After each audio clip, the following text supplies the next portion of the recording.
شیخ محمد قاسم سیب لکابی چی توافنا کړل وې کړو مراد یا روزي ته سلامنا کړل وې کړو مراد یا روزي ته سلامنا کړل شیخ محمد قاسم سیب لکابی چی توافنا کړل وې کړو مراد یا روزي ته سلامنا کړل وې کړو مراد یا روزي ته سلامنا کړل عمر دی مبارک شد محبوب کلی تتلوي روزي تد جانان هم شیخ قاسم سے بدری دلوي روزي تد جانان هم شیخ قاسم سے بدری دلوي نو پیش دی ډیر پمینا خوب نبی ته درود نکړل وې کړو مراد یا روزي ته سلامنا کړل وې کړو مراد یا روزي ته سلامنا کړل شیخ محمد قاسم سیب لکابی چی توافنا کړل وې کړو مراد یا روزي ته سلامنا کړل وې کړو مراد یا روزي ته سلامنا کړل د دارالعلوم طالبان کړي دي استقبال مشرا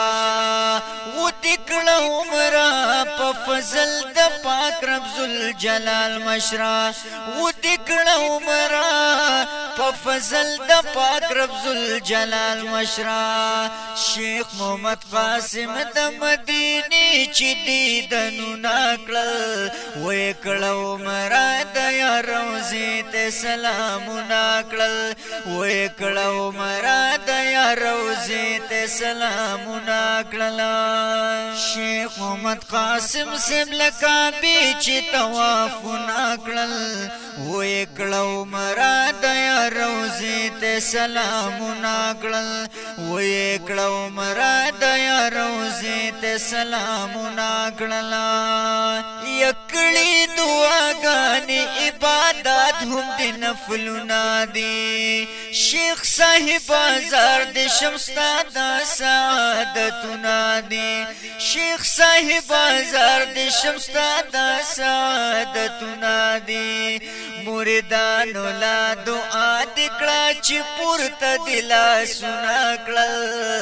وې کړو مراد یا روزي ته سلامنا کړل وې کړو مراد یا روزي ته سلامنا کړل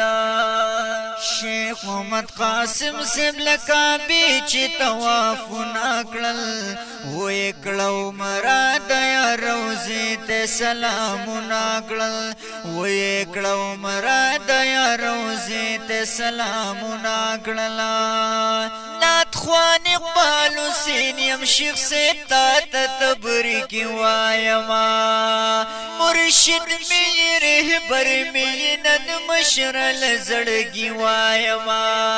مرشد می رهبر می نن مشرل زړګي وایما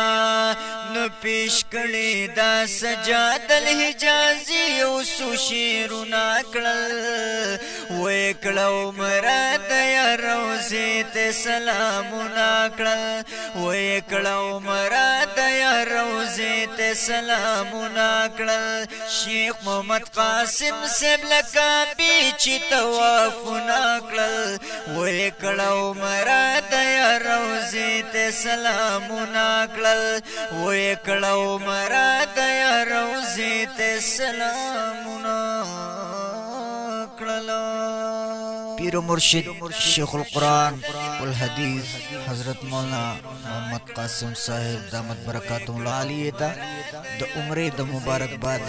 د خوندور نظم په आवाज د بلبل ختم نبوت اقبال حسین ارمانی باندې ستاسو په خدمت کې وړاندې شو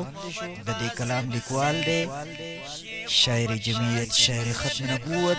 جناب سجاد الحجازی صاحب ریکارڈنگ سنٹر اقبال اسلامی اسٹوڈیو نیز دارالعلوم اسلامیہ عربیہ شرگل مراد یا روزی تے سلامنا